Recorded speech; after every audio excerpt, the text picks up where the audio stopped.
Good morning, interwebs. It is 4:12 in the afternoon, and everybody's having rest time, and Manelia is sneezing incessantly in the other room. It's very distracting. She'll be done momentarily. So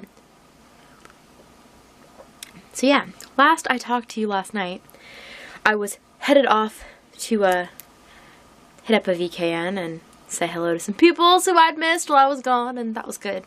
And then I actually had intended to come and speak to you again. However, I did not. So let me tell you how my evening ended up. First of all, I was like talking to people, and then Nicole convinced me, well, she was telling me that she was interested in making an eyeball shawl, and she wanted to like crochet one, and I had not really understood or gotten on board. I've been a little out of the fibery loop the last few weeks, so I didn't know about this whole Stephen West thing. I don't know. I don't really care. But we're discussing how to crochet an eyeball of a decent size, and so then my brain got to thinking about it, and I had made my rule that I was not going to work on things that were not on like a very specified list of projects. So I'm talking to Nicole. I totally got out yarn and started making an eyeball. So here's the beginning. And I know how to scale this up to make it bigger, but this is like a kid size eyeball, and it just needs to have the rest of it added on. But this is the eye portion. So I worked on that last night while I was talking to Nicole, and then I had to get off suddenly because my kid woke up and I thought he was sick, but then it turned out his toe just hurt. I think he has like sprained or bruised or hurt his toe somehow, but everything is well now. But it was like, you know, gotta go. And the irony was not lost on me that I had talked last night about the fact that, like, even when I am seemingly alone, like, everybody's asleep, and so I should be, you know, able to do whatever I want. At any moment, I will have to deal with somebody's life and their situation, which is, you know, the joy and the effort of parenting. So that was a thing. And then shortly after, okay, Jezebel, after he calmed down, I was, you know, going to work on the vlog and just get everything that I wanted to get done before I went to bed.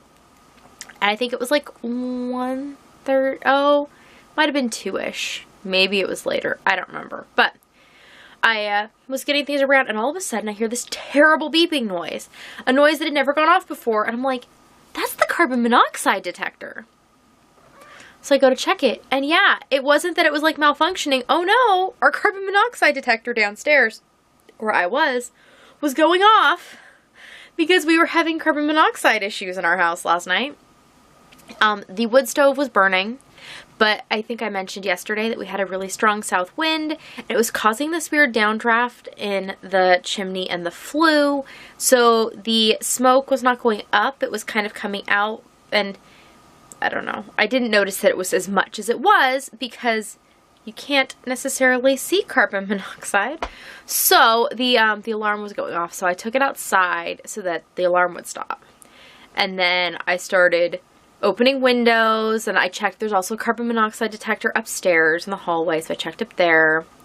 And the one downstairs was like twice as high as the one upstairs. The one upstairs was still within like okay levels. So, but ultimately you want it to be at 0. So I'm running around the house. I've got many, many steps last night going up and down the stairs, opening windows, closing windows, trying not to wake up children in the process, but like, I don't know, figure things out, get the fire controllable, and yeah.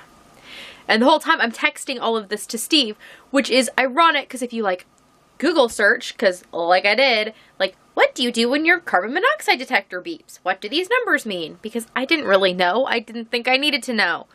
I'm so glad that we have an alarm and that it went off, because yeah, it could be bad if it's not dealt with. And everything is okay at this point, but it took me like an hour of doing it.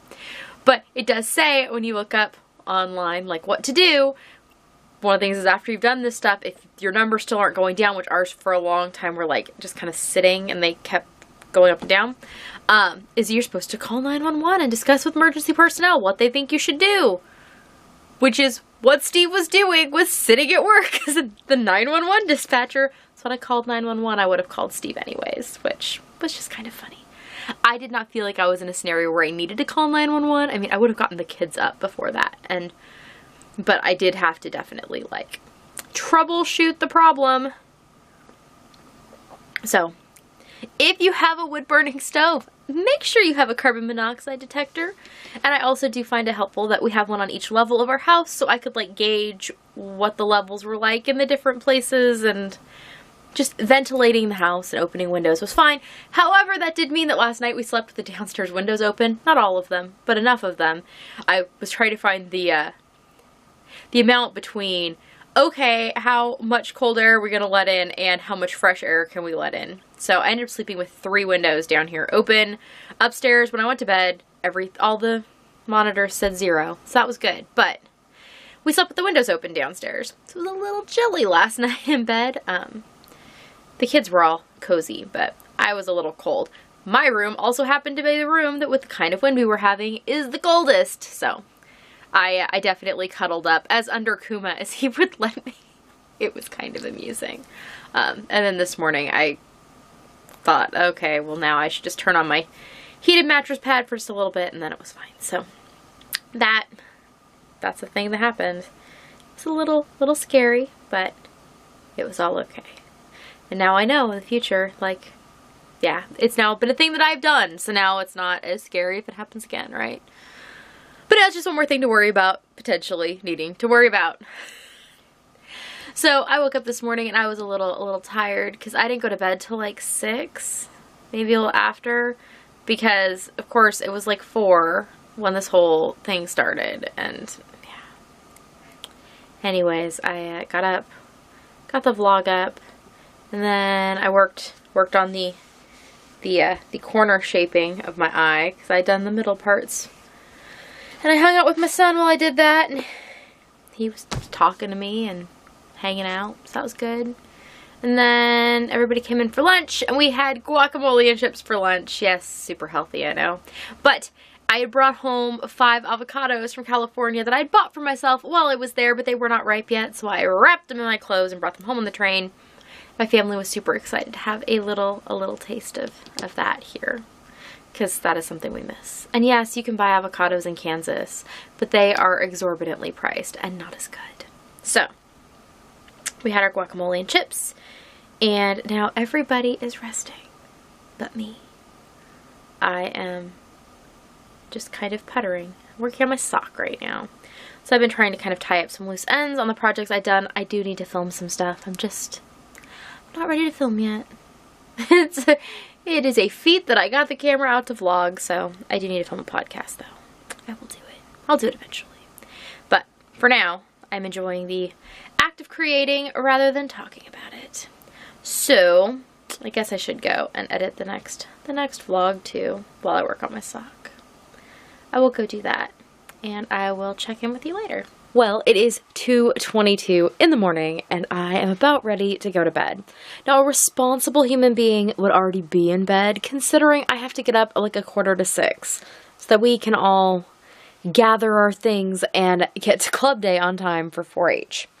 But I am stuck between time zones right now, and so I'm like not only just generally not tired, but I'm really kind of not tired, but I'm also completely exhausted. Yeah. But I'm going to go to sleep now because, yeah, it's the good and smart choice. Well, the good and smart choice is probably go to bed like 3 hours ago, but that was not going to happen. I did tonight finish my socks. I know you can see them so well, huh? So I finished them, and instead of having the second sock problem that lots of people have, where they don't start the next one, or they just don't do anything.